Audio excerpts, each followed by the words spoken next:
Mr. Speaker, it is with great honor and pride that I rise today to anchor this Congressional Black Caucus Special Order Hour. For the next 60 minutes, members of the CBC will have an opportunity to speak directly to the American people on an issue of great importance. Today, we commemorate the 160th anniversary of Juneteenth. Juneteenth commemorates the date on June 19, 1865, when General Gordon Granger entered Galveston, Texas, and ordered the final enforcement of the Emancipation Proclamation, which went into effect over 2 years earlier on January 1, 1863. The Emancipation Proclamation, while many people think ended slavery, it did not. The Emancipation Proclamation ended slavery in the states that were in rebellion during the Civil War. But slavery continued. And even in the states in rebellion, it continued for over 2 years. It would take another 6 months with the ratification of the 13th Amendment for slavery to be abolished in America. Virginia has the distinction of being the birthplace of American democracy, and a month later, the birthplace of American slavery. In Virginia, we love our commemorations. And in 1619 was the year that what now is the Virginia General Assembly, the longest continuing representative legislature in the Western Hemisphere, began in Jamestown. It was the first time we had representative democracy in the British colonies. A month later, the first recorded Africans arrived on the shores of Point Comfort at what is now Fort Monroe. It was 20 and odd Africans who had been stolen from their home in Angola and then stolen again by a pirate ship, brought to Point Comfort, and traded for supplies. That began the forced labor and servitude that would become chattel slavery in the American slave trade. Virginia depended heavily on the slave trade. In my hometown of Richmond, where I represent right now, we had the largest slave trade market on the East Coast. It, between 1775 and 1865, was the #1 source for enslaved African labor. Over the break, I joined a commemoration of Juneteenth at the Manchester Dock. The Manchester Dock is the port where enslaved Africans were brought into Richmond. Many spent their time in what became known as the Devil's Half Acre, the notorious Lumpkins slave jail. Many then made their way west. Ironically, my own family, who we cannot trace the McClellan line beyond my great-grandfather, who we know was born in Montevallo, Alabama. But based on DNA evidence, we have reason to believe that his ancestors were enslaved people in Virginia. We can't prove it, but the DNA suggests that's the case. Juneteenth reminds us that emancipation was not a moment. It was a movement. It was a movement that began in 1619 with acts of self-liberation, resistance, and rebellion that continued until December 1865, when slavery was finally abolished by the 13th Amendment. But freedom and justice for all was a continuing struggle. And we made progress. After the Civil War, during Reconstruction, with the advent of the Freedmen's Bureau, we saw formerly enslaved people, mostly men, gain for the first time social, political, and economic power. In Virginia, the Constitutional Convention that allowed Virginia to be readmitted into the United States had 22 black men who served. During Reconstruction, over 100 black men served in the Virginia General Assembly. I didn't know that until I was an adult.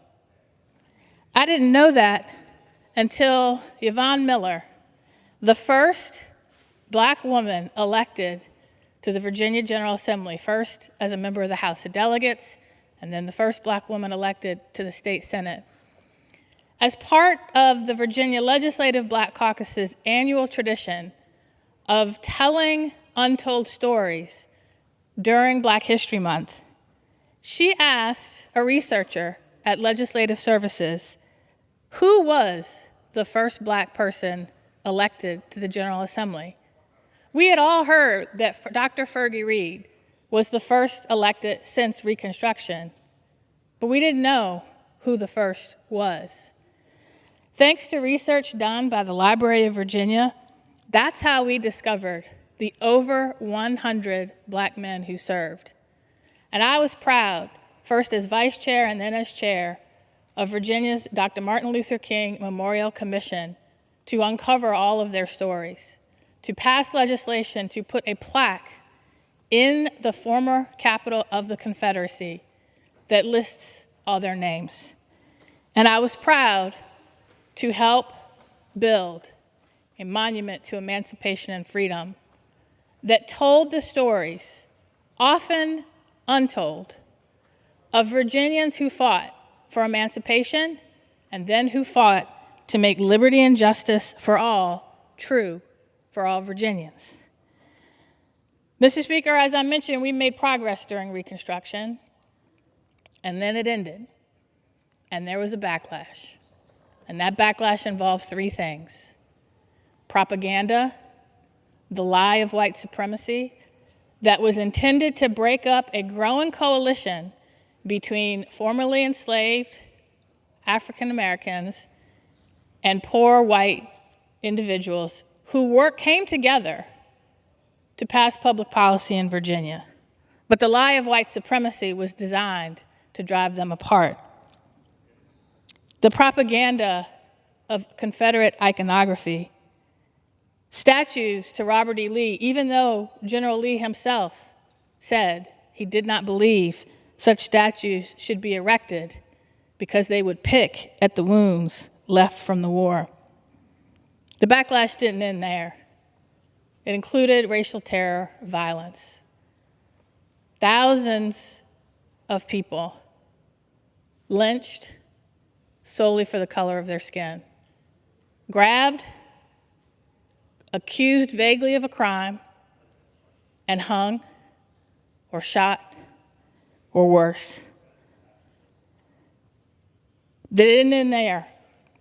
Voter suppression, a wave of laws across the South that immediately responded to the 14th and 15th Amendment in an effort through literacy tests and poll taxes to keep those formerly enslaved people, men, who had gained the right to vote from exercising it. These three things worked. These three things worked. And for a generation, the gains that were made during Reconstruction were erased. That history was not taught in school. I never learned that history in school. But because my great-grandfather wrote a book, I knew about his literacy test that he had to take. I knew about the literacy test that when he went and took and got all of the questions right, the registrar said, "I need more questions," because my great-grandfather was on a list of community leaders who were not to be registered to vote. He got those questions right. And then he was told, well, you need to find 3 white men to vouch for your character to be able to register to vote. And it took some time, because there were very few who were willing to do that. But he did it, and he registered to vote, and he voted every chance that he got. Despite this backlash, we continued to press forward. And despite the poll tax that my grandfather and my father had to pay, despite the limited opportunities available to my mother, my grandmother, and my great-grandmother, through the leadership of Dr. King and John Lewis and so many others, culminating in the Civil Rights Act and the Voting Rights Act, it was the second wave of progress. And there was a backlash that included the assassination of our leaders, attempts at voter suppression, and even more propaganda. But we kept pressing forward. We kept pushing and pushing to eradicate the legacy of over 300 years of slavery and Jim Crow, which did not go away with the wave of a magic wand when the Civil Rights Act and the Voting Rights Act were passed. And we made progress, as evidenced by the election of Barack Obama, by more Black men and women gaining social, political, and economic power. And then there was a backlash that included propaganda about stolen elections and birtherism, a wave of voter suppression when the Supreme Court gutted the Voting Rights Act, and we saw a wave of laws across the South very reminiscent of those that passed over 100 years ago. Propaganda, violence, voter suppression. But we kept pushing. We kept pushing. And then in Virginia, we had the backlash of the Unite the Right rally. And we had the murder of George Floyd. And people who had never learned any of this history that I've just walked through for the first time, because they didn't have family members who experienced it and told their stories. They didn't have textbooks in school that told them this history. When they began to have their eyes opened and we began to make progress again, there was a backlash. Propaganda of wokeism and how diversity, equity, and inclusion is actually discrimination. Violence, which we saw culminate on January 6th. And voter suppression, as we see more laws trying to roll back access to voting. Mr. Speaker, I remember how I felt sitting at home watching George Floyd call out for his mother. I felt the same pain that my parents felt when they saw Emmett Till's body in his coffin.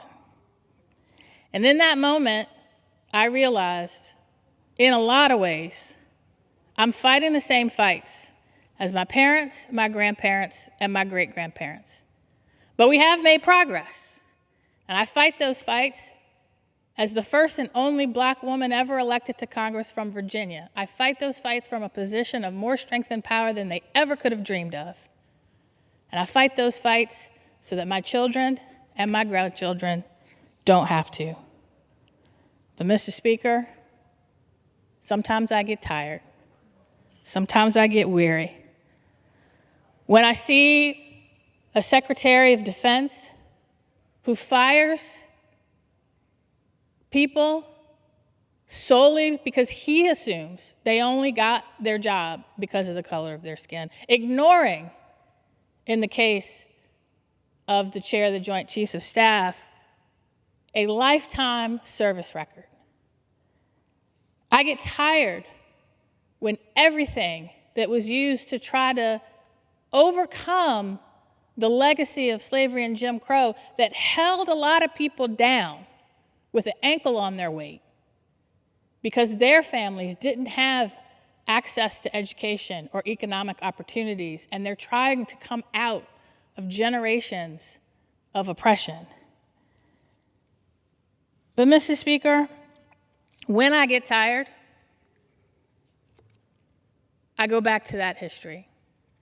Earlier this year, just as the president issued an order that calls into question whether exhibits can even stay in the Smithsonian for African American History, I went back and took my children. I've been to that museum so many times. In April of this year, I stood in the exhibit on the Middle Passage. If you haven't done it, I highly recommend you do. The Middle Passage between Africa and probably Manchester Dock in Richmond. So horrible that so many people chose to jump off the ship and chose death rather than what was waiting for them on those shores. And as I sat and looked at the exhibit, this time a voice came to me and said, somebody survived this so that you can be here as a member of the Congressional Black Caucus fighting back against this latest backlash. The backlash looks a little different, but it's the exact same one we've been fighting. Because for almost 250 years, the history of this country has been, how do we reconcile the fact upon which we were founded with the birth of American democracy and the birth of American slavery, less than a month apart, in the same town, basically. How do we reconcile that with the ideals upon which we were founded? And how do we make sure those ideals are true for everyone? The Congressional Black Caucus will fight every single day to make sure they are true. And with that, I would like to yield to our chair, the Honorable Yvette Clarke from New York.